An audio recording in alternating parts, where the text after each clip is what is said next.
اعوذ باللہ من الشیطان الرجیم بسم اللہ الرحمن الرحیم وما آتاکم الرسول فخذوه وما نهاکم عنه فانتهوا واتقوا اللہ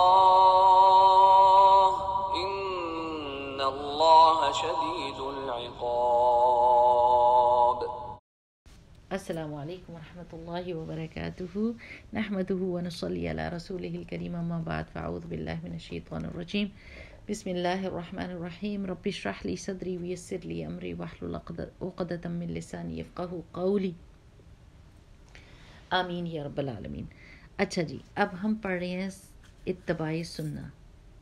اللہ سبحانہ وتعالیٰ سے دعا کریں، یا اللہ ہمیں آسانی کے ساتھ اس طریقے پر چلا دے جس پہ آپ کے محبوب صلی اللہ علیہ وسلم چلتے تھے، جس طریقے سے آپ نے محبت کی، جس طریقے کو آپ نے ہمارے لیے ریکمینڈ کیا، اور جس طریقے پر آپ نے اجر اور ثواب رکھا ہے۔ اللہ تعالیٰ ہمارے دلوں کو راضی کر دے کہ ہم ان طریقوں کو اپنا لیں بغیر کسی شک اور شبہ کے۔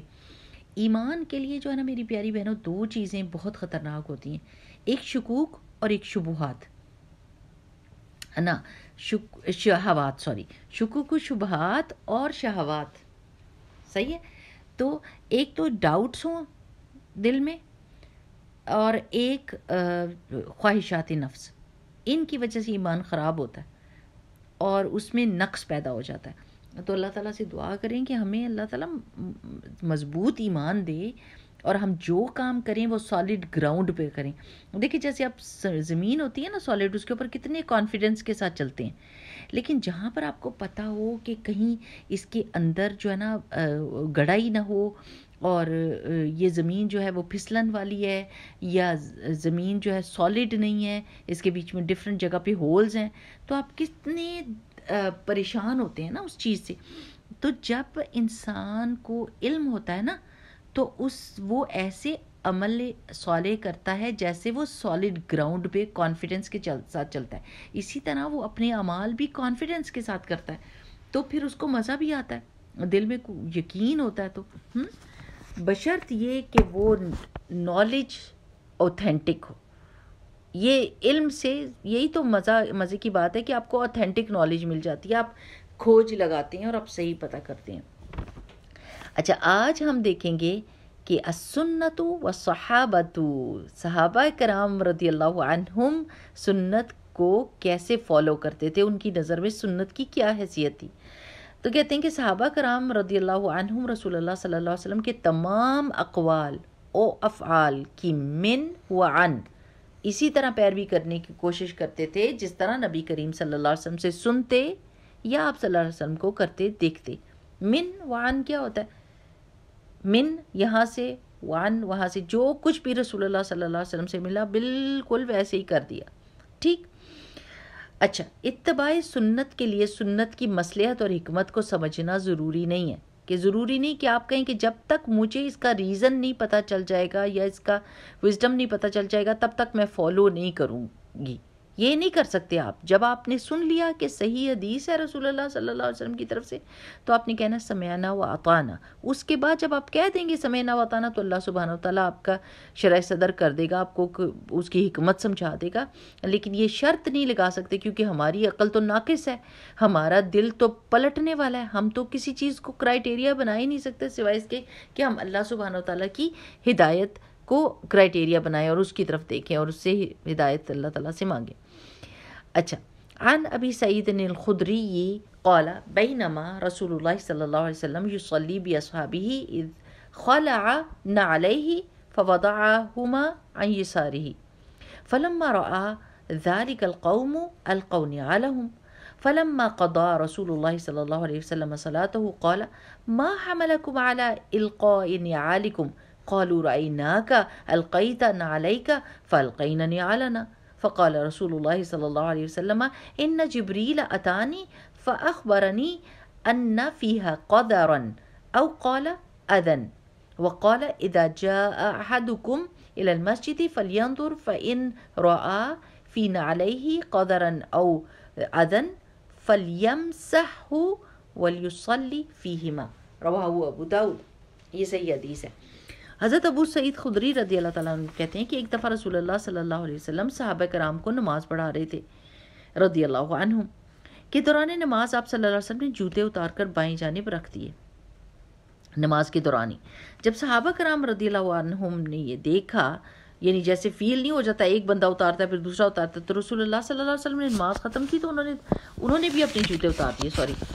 جب انہوں نے دیکھا کہ رسول اللہ صلی اللہ علیہ وسلم نے اتارے تو ان سب نے بھی اتار دیے۔ تو جب رسول اللہ صلی اللہ علیہ وسلم نے نماز ختم کی تو انہوں نے ریا فرمایا، تم لوگوں نے اپنے جوتے کیوں اتارے؟ صحابہ کرام رضی اللہ عنہم نے کہا کہ ہم نے چونکہ آپ صلی اللہ علیہ وسلم کو جوتے اتارتے دیکھا لہٰذا ہم نے بھی جوتے اتار دیے۔ رسول اللہ صلی اللہ علیہ وسلم نے فرمایا، مجھے جبرائیل علیہ السلام نے آ کر بتایا میرے جوتوں میں کوئی گندگی لگی ہے، یا کہا کہ تکلیف دہ چیز ہے، لہٰذا میں نے جوتے اتار دیے، کیونکہ نماز پڑھ رہے تھے تو گندگی لگی تھی تو اتارنے تھے۔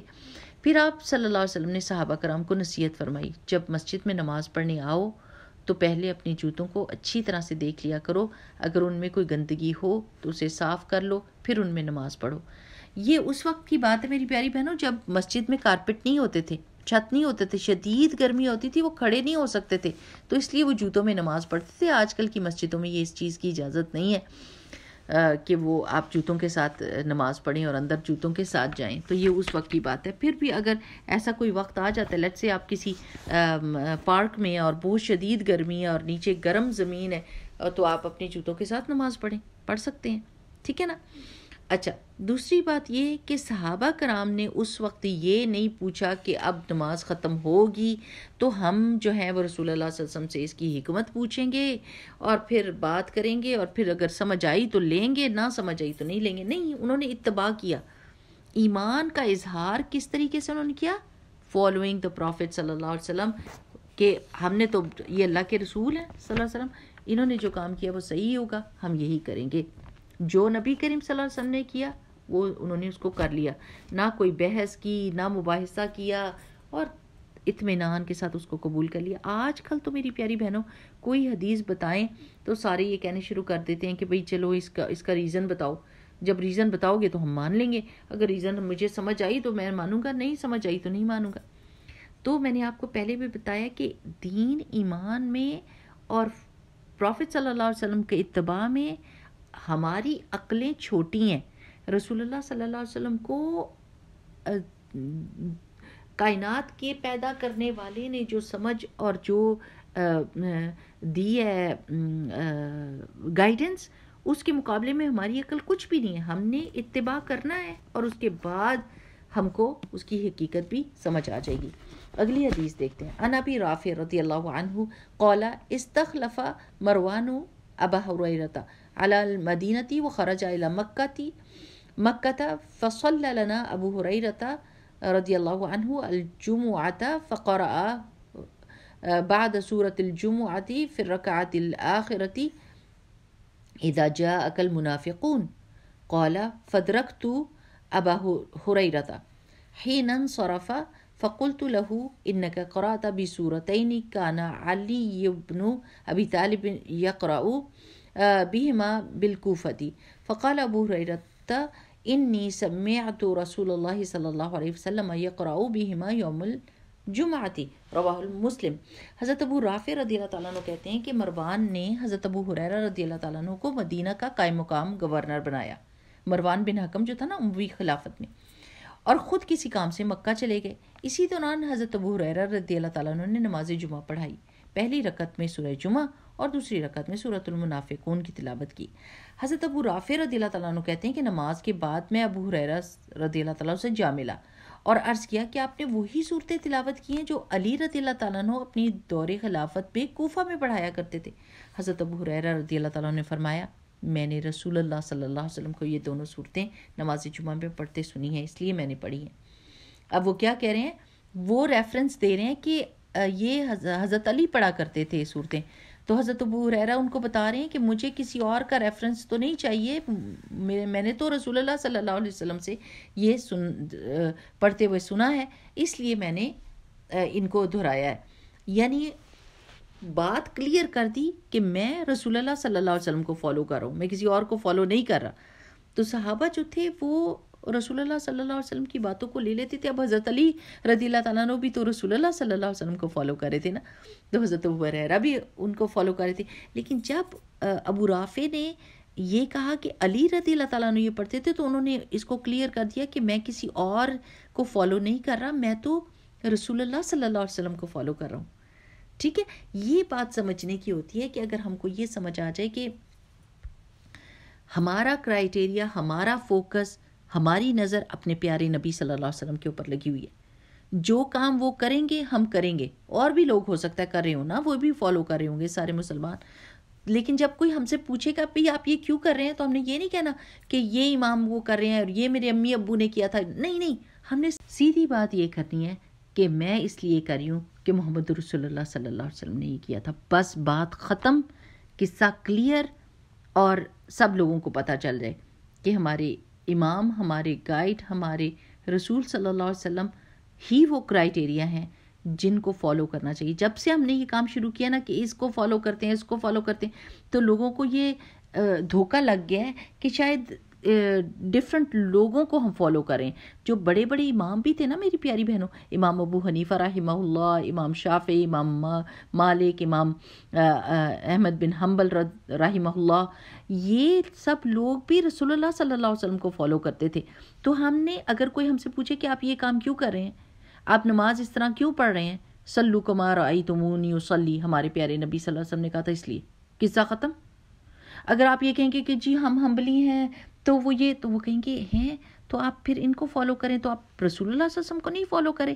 تو اگر ہم یہ باتیں کرنے شروع کر دیں نا, کوئی پوچھے آپ کون ہیں اور ان کا مطلب یہ ہو کہ آپ بتائیں کہ آپ کس فرقے سے, تو آپ کہیں میں مسلمان ہوں. وہ پوچھے نہیں جی آپ بتائیں کہ آپ کا کیا فرقہ, آپ کہیں الحمدللہ میں مسلمان ہوں, لا الہ الا اللہ محمد رسول اللہ میرا کلمہ ہے, اللہ سبحانہ تعالیٰ میرا رب ہے, قرآن میری کتاب ہے, محمد رسول اللہ صلی اللہ علیہ وسلم میرے امام ہے. بات ختم, قصہ ختم. بس اس سے زیادہ اور کیا. ہوا سماکم المسلمین من قبل وفی ھذا, اللہ سبحانہ تعالیٰ نے پہلے بھی جو دیندار لوگ تھے ان کا نام مسلمان ہی رکھا تھا, لا الہ الا اللہ کا کلمہ پڑھنے والے, اور آج بھی ان کا نام مسلمان ہے. تو اور آپ کیا چاہتے ہیں ہم سے, بس. لیکن یہ جو ہم نے, اب تو شک سا گزر جاتا ہے کہ اگر کوئی کسی فرقے کا نام نہ لے تو لوگ شک کرتے ہیں کہ یہ مسلمان بھی ہے کہ نہیں. ایسا کیا صحابہ کے ساتھ تھا میری پیاری بہنوں؟ صحابہ سے کوئی پوچھتا تھا کہ آپ کون ہیں, آپ شیعہ ہیں, آپ سنی ہیں, آپ مالکی ہیں, آپ شافعی ہیں, آپ حنبلی ہیں, آپ حنفی ہیں, آپ کیا ہیں؟ ہاں. اور اگر آج ہم نے یہ ایک کرائیٹیریا رکھ دیا کہ مسلمان تو وہی ہوگا جو حنفی ہوگا, یا مسلمان تو وہی ہوگا جو حنبلی ہوگا, تو پھر صحابہ کرام کیا تھے؟ استغفر اللہ, استغفر اللہ. جب ہم اپنی نیتوں کو درست کر لیں گے, اپنی زبانوں کو درست کر لیں گے, اپنی اعمال کو درست کر لیں گے, رسول اللہ صلی اللہ علیہ وسلم کو فالو کریں گے, یقین کریں ہمارا عروج ہمارے پہ واپس آ جائے گا. یہ جو زوال کا ٹائم ہے نا, یہ گزر جائے گا انشاءاللہ باذن اللہ. ہر وقت ہمیں امید ہے, اور ہر وقت ہم اللہ سبحانہ وتعالیٰ سے بہترین گمان رکھتے ہیں کہ اللہ سبحانہ وتعالیٰ ہماری غلطیوں سے درگزر کرے گا اور ہمیں سیدھا راستہ دکھائے گا, ہمیں اپنے پیارے نبی صلی اللہ علیہ وسلم کی سنت پر چلنے کی توفیق عطا فرمائے گا. چلیں وہ دعا اب یاد کر لیں.